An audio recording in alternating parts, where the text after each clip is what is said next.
The following is a clip of a podcast with a very well known psychotherapist, Philippa Perry. I think it highlights something really important about therapy that doesn't often get talked about.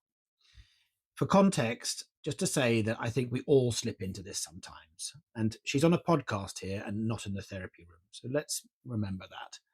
But this is a great example of how therapists can move from attunement into assumption. Working as a therapist, you're a bit like a radio receiver for other people's feelings. I feel like I've got a couple of antennae out trying to receive the other person and how they're feeling.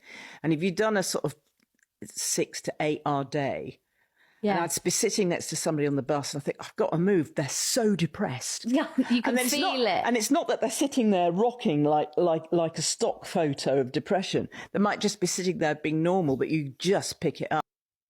Okay, so based on this clip, this is where I think therapists need to be careful. We, of course, develop our emotional attunement. We definitely pick up on things.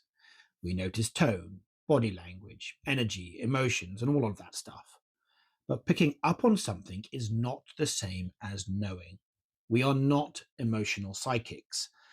And I think that's really important, not just for therapists, but for clients to hear as well. Because unless somebody is actually speaking and communicating their experiences, we do not truly know what's going on for them. We might have ideas, we might make links, we might make, formulations, but that's different from knowing.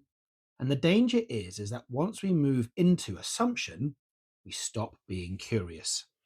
What therapists should be aiming for really is a position of not knowing, not blankness nor detachment, but curiosity. A stance that says, I'm here with you, I'm listening, and I want to understand how this feels for you. Because everything we pick up on comes through our own subjectivity, our own lenses, our own working models. So, yes, we can notice and yes, we can wonder, but we need to be careful not to mistake our interpretation for the truth of another person's inner world. Our job is not to tell people what they feel, it's to help them discover and make meaning of what they feel for themselves.